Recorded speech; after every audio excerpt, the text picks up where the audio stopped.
Azizlar, 1 avgust 2026 sanasiga tayyorlanish kerak. Chunki bu mavzu faqat pensionerlar yoki bank kartasi bor odamlar uchun emas, deyarli har bir oila uchun muhim. Gap pensiyalar, nafaqalar, narxlar, kommunal to'lovlar, bank kartalari, pul o'tkazmalari va kundalik xarajatlar haqida ketmoqda. Agar oilangizda pensioner bo'lsa, ijtimoiy nafaqa oladigan kishi bo'lsa, ish haqi kartaga tushsa, bozorga chiqsangiz, dorixona, gaz, svet, internet, oziq-ovqat xarajatlarini to'lasangiz, bu ma'lumot sizga bevosita tegishli. Men bugun sizga masalani oddiy tilda, lekin ekspert sifatida tushuntirib beraman. Nima o'zgarishi mumkin? Kim tayyor turishi kerak, kim vahima qilmasligi kerak? Qaysi joylarda odamlar ko'p xato qiladi? Kartalar bo'yicha qanday xavflar bor? Pensiya va narxlar bo'yicha o'zingizni qanday himoya qilasiz? Videoni oxirigacha ko'ring, chunki eng kerakli amaliy qadamlarni oxirida aytaman. Qayerga murojaat qilish, qanday hujjatlarni tayyorlash, bankda nimani tekshirish va oilaviy budjetni qanday qayta hisoblash kerak? Hozirning o'zida kanalga obuna bo'ling, like bosing. Chunki bunday ma'lumotni vaqtida bilgan odam pulni ham, vaqtini ham, asabini ham tejaydi. Avvalo, eng muhim narsani tushunib olaylik. 1 avgust kabi sanlar odatda davlat to'lovlari, ijtimoiy himoya, pensiya, ayrim tariflar, bank tizimidagi texnik va tartibiy yangilanishlar kuchga kiradigan davr bo'lishi mumkin. Har yili yoki ma'lum davrlarda bazaviy hisoblash miqdori, pensiyalar, nafaqalar, eng kam ish haqi, ayrim xizmatlar narxi, plastik kartalar orqali to'lov qoidalari, bank komissiyalari yoki identifikatsiya talablari qayta ko'rib chiqiladi. Oldin odamlar ko'pincha buni faqat pensiya osharkan yoki narxlar osharkan deb eshitardi. Lekin muammo shundaki, har bir o'zgarish hammaga bir xil ta'sir qilmaydi. Masalan, pensiya 10% oshsa, bu pensionerning qo'liga to'liq 10% ko'proq pul tegadi degani emas. Nega? Chunki shu davrda dori narxi, un, yog', go'sht, kommunal to'lovlar yoki transport xarajatlari ham o'zgarishi mumkin. Natijada nominal daromad oshadi. Lekin real xarid qobiliyati har doim ham shuncha oshmasligi mumkin. Yana bir misol. Bank kartalari bo'yicha yangi xavfsizlik talablari joriy qilinsa, bu yaxshi narsa, chunki firibgarlik kamayadi. Lekin agar odam o'z telefon raqamini yangilamagan bo'lsa, pasport ma'lumotlari bankda eski bo'lsa, karta muddati tugayotgan bo'lsa, ilova ishlamay qolsa, pulini yechishda yoki to'lov qilishda qiynalib qolishi mumkin.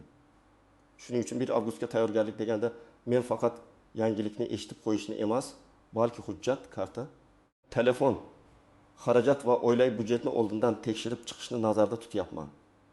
Asosiy qism 1. Nimalarni bilish kerak? Kim xavotir olish kerak? Kimga xavf kamroq? Birinchi yo'nalish pensiyalar va ijtimoiy to'lovlar. Agar oilangizda yoshga doir pensioner, nogironligi bo'lgan shaxs, boquvchisini yo'qotganlik pensiyasi oluvchi, bolalar nafaqasi yoki moddiy yordam oluvchi bo'lsa, 1 avgustgacha albatta miqdorlarni tekshirib qo'yish kerak. Sababi, pensiya va nafaqalar o'zgarganda hamma uchun avtomatik hisob-kitob qilinadi. Lekin amaliyotda ayrim hollarda hujjatdagi xato, ish staji bo'yicha eski ma'lumot, bank rekvizitining noto'g'ri bo'lishi, yashash manzili yangilanmagani to'lovning kechikishiga olib keladi. Masalan, bir pensioner oyiga 1.200.000 so'm pensiya olayotgan bo'lsin. Agar indeksatsiya yoki qayta hisoblash natijasida uning pensiyasi 1.320.000 so'mga chiqsa, farq 20.000 so'm bo'ladi. Bu pul kichikdek ko'rinishi mumkin, lekin oyga doğru uchun 30.000 so'm. Kommunal to'lovlar uchun 2.5 so'm. Oziq-ovqat uchun 1 million so'm sarflaydigan oilada har bir 1.000 so'm muhim. Endi boshqa holatni olaylik. Kimdir 2.400.000 so'm pensiya oladi. O'zgarishdan keyin 2.640.000 so'm bo'lsa, farq 2.000 so'm. Lekin agar shu davrda kommunal to'lovlar yoki oziq-ovqat narxi 5-8% ga oshsa, pensionerning real foydasi kamayadi. Demak, faqat pensiya miqdoriga emas, xarajatlar tarkibiga ham qarash kerak. Ikkinchi yo'nalish narxlar. Odamlar ko'pincha narx oshishini bitta sabab bilan tushuntiradi. Hammasi qimmatlashyapti. Lekin aslida narxlarga bir nechta omil ta'sir qiladi. Valyuta kursi, yo'qligi narxi, logistika, import mahsulotlari, mavsumiy talab, kommunal tariflar, ish haqi xarajatlari, soliq va bojxona tartiblari, bularning har biri bozorga ta'sir ko'rsatishi mumkin. 1 avgust atrofida ayrim xizmatlar yoki to'lovlar bo'yicha yangilanish bo'lsa, do'kon va xizmat ko'rsatuvchi korxonalar o'z xarajatlarini qayta hisoblaydi. Masalan, novvoyxona, gaz, elektr, un, ishchi haqi, ijara va transport xarajatlariga qaraydi. Agar shu xarajatlarning bir qismi oshsa, mahsulot narxini ushlab turish qiyinlashadi. Real hayotiy misol, bir oila oyiga oziq-ovqatga 2.500.000 so'm sarflaydi. Shundan un, yog', guruch, go'sht, sut, tuxum, sabzavot asosiy qismini tashkil qiladi. Agar umumiy oziq-ovqat narxlari o'rtacha 7% ga oshsa, bu oilaning xarajati 1.75.000 so'mga ko'payadi. Agar kommunal to'lovlar yana 2.1.000 so'mga oshsa, jami qo'shimcha yuk 2.25-2.5 so'm bo'ladi. Agar oilada faqat bitta daromad manbai bo'lsa, bu sezilarli bosim. Uchinchi yo'nalish bank kartalari. Bugun deyarli hamma kartadan foydalanadi. Pensioner pensiyasini kartaga oladi. Ishchi ish haqini kartaga oladi. Talabaga pul o'tkaziladi. Tadbirkor to'lov qabul qiladi. Shuning uchun karta tizimidagi har qanday o'zgarish hammaga tegadi. Bu o'zgarishlar komissiya, limit, SMS xabarnoma, mobil ilovadagi identifikatsiya, karta muddati, PIN kod, onlayn to'lov xavfsizligi, xalqaro to'lov tizimlari yoki banklararo o'tkazmalar bilan bog'liq bo'lishi mumkin. Kim xavotir olish kerak? Birinchi navbatda. Kartasining muddati 2026 yil iyul, avgust yoki sentyabrda tugaydiganlar.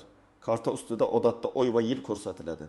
Masalan, Menshakir 26 deb yozilgan bo'lsa, karta 2026 yil avgust oxirigacha amal qiladi. Lekin ba'zi to'lov tizimlarida avgust oyining oxirgi kunlariga yaqin muammolar chiqishi mumkin. Oldindan bankka borib kartani almashtirish kerak. Ikkinchidan, telefon raqamini almashtirgan, lekin bankka xabar bermagan odamlar xavf ostida. Chunki SMS kod eski raqamga ketadi, mobil ilova ochilmaydi, pul o'tkazma tasdiqlanmaydi. Uchinchidan, pasport yoki ID karta almashtirganlar bank ma'lumotlarini yangilashi kerak. Oddiy misol, bir pensioner kartasiga pensiya tushadi. U telefon raqamini o'zgartirgan, lekin bankdagi raqam eski. 1 avgustdan keyin bank xavfsizlik tekshiruvi kuchaytirildi deylik. Pensioner pulni yechmoqchi bo'ladi, lekin operatsiya tasdiqlanmaydi. Bankka boradi, navbat kutadi, hujjat so'raladi. Agar buni oldindan qilganda bir kunni yo'qotmas edi. Yana bir misol, ish haqi oladigan xodimning kartasi muddati tugagan, ish haqi tushadi. Lekin onlayn to'lovda karta rad etiladi. U kredit to'lovini kechiktiradi, penya chiqishi mumkin. Demak, kartani tekshirish juda oddiy, lekin oqibati katta bo'lishi mumkin.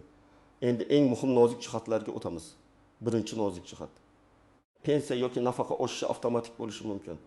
Lekin hamma qo'shimcha to'lovni bir kunda olmaydi. To'lov grafigi bank, hudud, pensiya turi, texnik qayta hisoblash va dam olish kunlariga bog'liq bo'lishi mumkin. Agar qo'shningizga pul tushib, sizga tushmasa, darhol vahima qilmang. Avvalo ilovadan yoki SMSdan tekshiring, keyin bankka, undan keyin pensiya jamg'armasi bo'limiga murojaat qiling. Ikkinchi nozik jihat. Pensiya oshdi degan xabarni eshitib, qarz olishga shoshilmang. Ko'p odamlar baribir kelasi oy ko'proq olaman deb maishiy texnika, telefon yoki boshqa buyumlarni bo'lib to'lashga oladi. Keyin narxlar ham oshadi. Kommunal to'lov ham keladi, to'g'ri ham kerak bo'ladi. Natijada qo'shimcha tushgan pul kreditga ketib qoladi. Men tavsiya qiladigan yo'l, avval 1-2 oy real tushumni ko'ring, xarajatlar qanchaga o'zgarganini hisoblang. Keyin katta xarid qiling. Uchinchi nozik jihat. Narx oshishidan oldin hamma narsani ko'p miqdorda sotib olish ham doim foydali emas. Masalan, un, yog', shakar kabi uzoq saqlanadigan mahsulotlarni oilangiz ehtiyojiga qarab 1-2 oylik zaxira qilish mumkin. Lekin tez buziladigan mahsulotni ortiqcha olish pulni havoga sovurish bo'ladi. Dorilar bo'yicha ham ehtiyot bo'lish kerak. Shifokor yozgan, doimiy ichiladigan dori bo'lsa, yaroqlilik muddatini tekshirib 1 oy oldinroq olib qo'yish mumkin. Lekin o'zboshimchalik bilan dori zaxiralash zararli. 4-nozik jihat. Kartalar bo'yicha firibgarlar aynan shunday davrlarda faollashadi. Ular odamlarning pensiya osharkan, kartalar almashtirilarkan, 1 avgustdan keyin pul blok bo'larkan degan xavotirdan foydalanadi. Telefon qilib bankdanmiz, pensiya bo'limidanmiz, kartangizni yangilaymiz, SMS kodini ayting, ilovaga kirib tasdiqlang deyishi mumkin. Esingizda bo'lsin, bank xodimi hech qachon SMS kod, PIN kod karta orqasidagi CVV kodni so'ramaydi. Pensiya jamg'armasi ham karta parolini so'ramaydi. Agar kimdir shuni so'rasa, bu firibgarlik belgisi. 5-nozik jihat, ijtimoiy to'lovlarda yashash manzili, oilaviy tarkib va daromad ma'lumotlari muhim. Masalan, bolalar nafaqasi yoki moddiy yordam oladigan oilalarda oilaning rasmiy daromadi, ish joyi, mulki, yashash manzili, farzandlar soni hisobga olinishi mumkin. Agar oilada kimdir ishga kirgan bo'lsa, kimdir ro'yxatdan chiqqan bo'lsa, farzand tug'ilgan bo'lsa yoki hujjat yangilangan bo'lsa, bu to'lovlarga ta'sir qilishi mumkin. Odamlar ko'pincha oldin berilardi, nega to'xtadi deb hayron bo'ladi. Sabab ba'zan shunchaki ma'lumot yangilanmagani yoki tizimda boshqa daromad ko'ringani bo'ladi. 6-chi nozik jihat. Narxlar hamma joyda bir xil o'zgarmaydi. Toshkentdagi narx bilan tuman markazidagi narx, bozor narxi bilan supermarket narxi, ulgurji narx bilan chakana narx farq qiladi. Shuning uchun internetda ko'rgan bitta narxga qarab xulosa qilmang. O'zingiz yashaydigan hududdagi asosiy 10 ta mahsulotni yozib chiqing. Non, un, guruh yo'q, go'sht, tuxum, sut, kartoshka, piyoz, shakar. Har hafta narxini yozib boring. Shunda siz vahim emas, aniq hisob bilan qaror qilasiz. Birinchi qadam, oilaviy daromad va xarajat jadvalini tuzing. Qog'ozga yoki telefoningizdagi oddiy eslatmaga yozing. Daromadlar: pensiya, ish haqi, nafaqa, ijaradan tushum, farzandlardan yordam. Xarajatlar: oziq-ovqat, kommunal to'lov, dori, transport, aloqa, kredit, maktab yoki bog'cha. Kiyim-kechak. Har biriga oylik summani yozing. Keyin 5%, 10% va 25% narx oshsa, qancha qo'shimcha pul kerak bo'lishini hisoblang. Masalan, oziq-ovqat 3 million so'm bo'lsa, 10% oshish 300 ming so'm degani. Kommunal 400 ming bo'lsa, 10% oshish 40 ming so'm. Shunday qilib siz real bosimni ko'rasiz. Ikkinchi qadam. Pensiya va nafaqa bo'yicha hujjatlarni tekshiring. Pensionerning ID kartasi yoki pasporti, pensiya daftarchasi yoki elektron ma'lumotlari, bank kartasi, telefon raqami, yashash manzili dolzarb bo'lishi kerak. Agar ish staji bo'yicha shubha bo'lsa, mehnat daftarchasi, arxiv ma'lumotlari, eski ish joyidan ma'lumotnoma kabi hujjatlarni yig'ib qo'yish kerak. Hamma narsa elektron bo'lib ketdi deb beparvo bo'lmang. Ayrim eski davrlar, eski korxonalar arxivdagi ma'lumotlar bo'yicha qo'shimcha hujjat kerak bo'lishi mumkin. 3-qadam, may boy gupuz, pensiya jamg'armasi, bank ilovasi va rasmiy kanallarni tekshiring. Ijtimoiy tarmoqlardagi mish-mish bilan emas, rasmiy manba bilan ishlang. Agar biror to'lov bo'yicha savol bo'lsa, mahallaga, tuman pensiya bo'limiga yoki tegishli tashkilotning rasmiy aloqa raqamiga murojaat qiling. Murojaat qilganda hissiyot bilan emas, aniq savol bilan boring. Mening pensiyam miqdori qayta hisoblandimi? To'lov sanasi qachon? Bank rekvizitim to'g'rimi? Qaysi hujjat yetishmayapti deb so'rang. 4-qadam, bank kartangizni bugun tekshiring. Karta muddati qachon tugaydi? Telefon raqamingiz bankda to'g'rimi? Mobil ilovaga kira olasizmi? SMS xabarnoma ishlayaptimi? Kartada shubhali operatsiya yo'qmi? Agar karta yo'qolgan bo'lsa, darhol blok qiling. Agar ilovaga kira olmasangiz, bankka boring. Agar kartangizda katta summa saqlansa, uni bitta kartada ushlab turmang. Ehtiyotkorlik uchun asosiy karta va xarajat kartasini ajratish mumkin. Onlayn xaridlar uchun alohida karta ishlatish ham xavfsizroq. 5-qadam. Firibgarlikdan himoya qiling. Oilangizdagi yoshi katta insonlarga alohida tushuntiring. Ularga shunday deb ayting: hech kimga SMS kodni aytmaysiz. Karta raqami yetarli bo'lsa ham, karta orqasidagi 3 xonali kodni bermaysiz. Bank xodimi telefon qilsa ham, o'zingiz bankning rasmiy raqamiga qayta qo'ng'iroq qilasiz. Bu gapni bir marta emas, bir necha marta tushuntirish kerak, chunki firibgarlar juda ishonarli gapiradi. 6-qadam. Zarur zaxirani to'g'ri qiling. Bir oyga yetadigan asosiy mahsulotlar ro'yxatini tuzing. Masalan, un, guruh, yog', shakar, choy, makaron, konservalar. Lekin zaxira qilaman deb hamma pulni oziq-ovqatga aylantirib yubormang. Naqd pul yoki kartada favqulodda holat uchun kamida 10,000-15 kunlik xarajatga yetadigan mablag' bo'lishi yaxshi.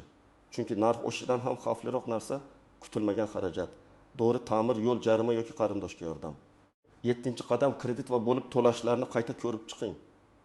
Agar sizda kredit bo'lsa, to'lov sanasi, foiz stavkasi, penya shartlari, kartadan avtomatik yechish holatini tekshiring. Narxlar oshadigan davrda yangi kredit olishdan oldin 3 marta o'ylang. Agar kredit to'lovi daromadingizning gertin egri foizga yaqinlashgan bo'lsa, bu xavfli signal. Qo'shimcha xarajatlar kelganda sizda nafas olish uchun joy qolmaydi. 8-qadam, uy ichida moliyaviy suhbat qiling.